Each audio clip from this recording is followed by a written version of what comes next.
Hoy 4 de noviembre celebramos a San Carlos Borromeo.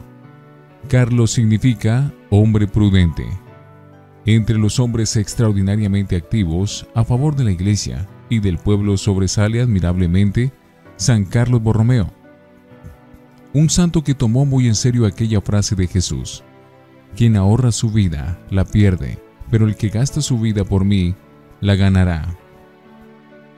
Murió relativamente joven porque desgastó totalmente su vida y sus energías por hacer progresar la religión y por ayudar a los más necesitados. Decía que un obispo demasiado cuidadoso de su salud no consigue llegar a ser santo, y que a todo sacerdote y a todo apóstol deben sobrarle trabajos para hacer, en vez de tener tiempo de sobra para perder. Triunfando desde joven. Nació en Arjona, Italia, en 1538. Desde joven dio señales de ser muy consagrado a los estudios y exacto cumplidor de sus deberes de cada día. A los 21 años obtuvo el doctorado en Derecho en la Universidad de Milán.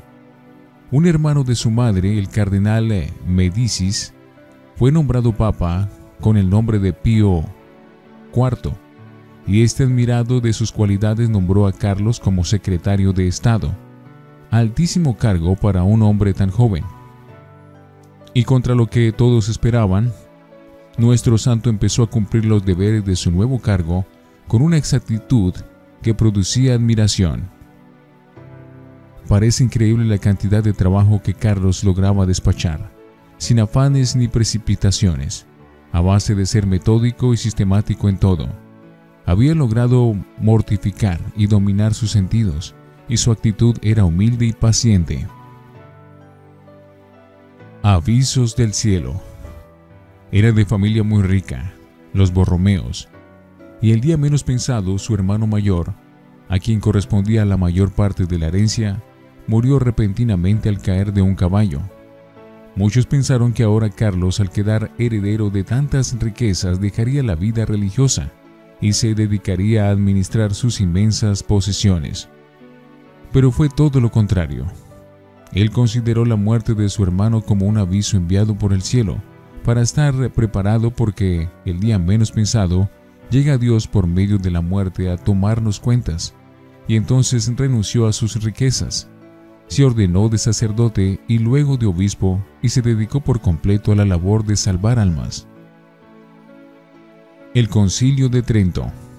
En 1520 habían aparecido los protestantes como una señal de descontento por ciertas faltas que había en la conducta de muchos en la Iglesia Católica. Entonces el sumo pontífice invitó a todos los obispos de todo el mundo a una reunión que se llamó Concilio de Trento. Esta reunión se había suspendido y era necesaria otra vez para que reformara a la Iglesia Católica y le diera leyes que la mantuvieran fiel y fervorosa. Y San Carlos trabajó intensamente y obtuvo que su tío el Papa Pío IV volviera a convocar a los obispos y se continuara con el concilio. Como secretario general de tan importante reunión fue nombrado nuestro santo, y de allí salieron importantísimos decretos que le hicieron inmenso bien a la Iglesia y la volvieron mucho más fervorosa.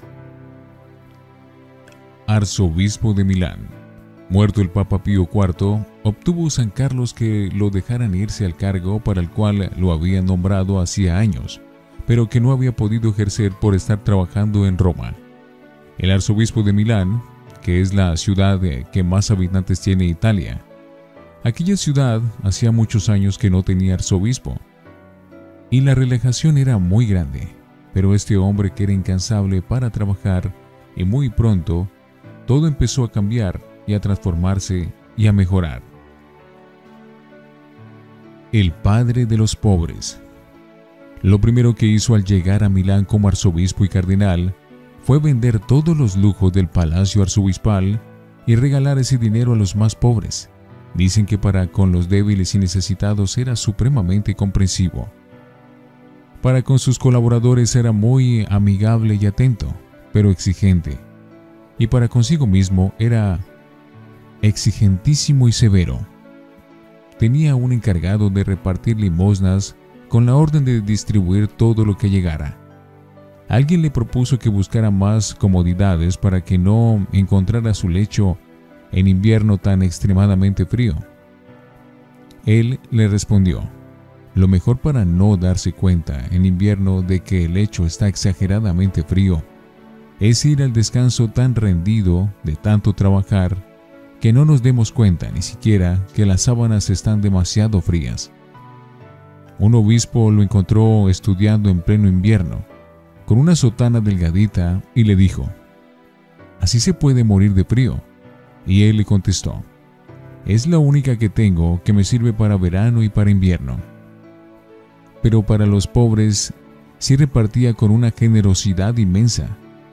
Y cuando llegó la peste vendió todo lo que había en su palacio y hasta se endeudó para ayudar a los enfermos.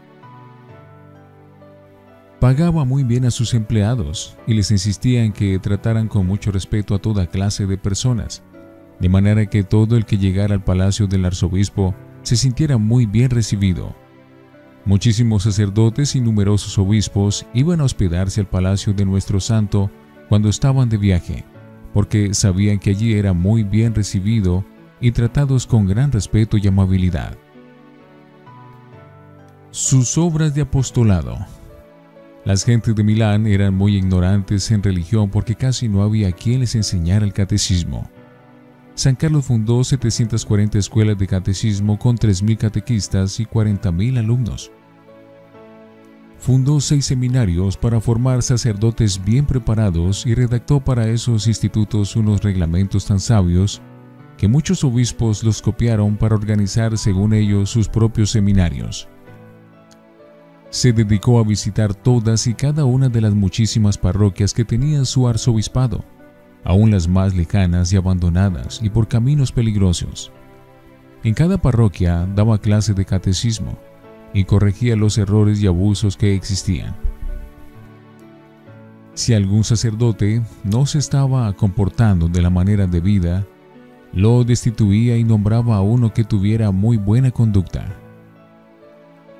Por sus sacerdotes estaba resuelto a hacer todos los sacrificios posibles. En cierta ocasión, en que cuidaba mucho a un sacerdote enfermo, algunos comentaban que él era exagerado en atender a su clero, y respondió: los que critican lo hacen porque no saben lo mucho que vale un sacerdote. Atentado. Quiso acabar con una asociación que se llamaba Los Humillados, que con el pretexto de dedicarse a vida espiritual se aprovechaban de las limosnas y se dedicaban a una vida escandalosa. Estos en venganza mandaron a un sicario para que asesinara al santo. Estando San Carlos rezando una noche junto al altar, el asesino disparó contra él, pero la bala le pasó por debajo del brazo y no le hizo daño. En acción de gracias por haberse librado de semejante peligro, el buen arzobispo se fue por unas semanas a un convento de cartujos a rezar y a meditar y a hacer penitencia, y la asociación de los humillados se acabó. Buenas amistades. Tuvo el gusto de darle la primera comunión a San Luis Gonzaga. Cuando el duque de Saboya estaba muy grave, fue a visitarlo, y tan pronto como el santo llegó a la habitación del enfermo, el duque exclamó: «Estoy curado», y recuperó la salud. En agradecimiento, cuando San Carlos murió, el duque mandó poner una lámpara de plata junto a su sepulcro. Fue amigo de San Pío V, San Francisco de Borja, San Felipe Neri, San Félix de Cantalicio y San Andrés Avelino, y de varios santos más. Muerte joven. Cuando tenía apenas 46 años, sintió que sus fuerzas disminuían notablemente y que una intensa fiebre lo invadía. El sumo pontífice Pío V le había recomendado que no ayunara tanto y que no se desmidiera en el trabajo, pero ya era demasiado tarde. De él se podía repetir la frase de aquel sabio: un santo es un hombre devorado. Todos tienen derecho a devorar su tiempo, a devorar sus bienes, a devorar hasta su salud, con tal de que él logre salvar las almas y conseguir que Dios sea más amado y mejor obedecido. Así le sucedió a San Carlos, y por eso murió en plena juventud. La noche del 3 al 4 de noviembre de 1584 murió diciendo: «Ya voy, Señor, ya voy». En Milán casi nadie durmió esa noche ante la tremenda noticia de que su queridísimo cardenal arzobispo estaba agonizando. El secretario del Papa envió un mensaje a los sacerdotes de Milán diciéndoles: «Por el cardenal Borromeo, no ofrezcan misas de difuntos, sino misas de acción de gracias a Dios por haberle concedido tantas gracias y tan grande santidad». En Arona, su pueblo natal, le fue levantada una inmensa estatua que todavía existe. Tenga Dios piedad de nuestras ciudades y pueblos y nos mande obispos y arzobispos como San Carlos Borromeo, y que este gran santo ruegue cada día por los que tanto estamos necesitando de sus valiosas oraciones. San Carlos Borromeo, ruega por nosotros.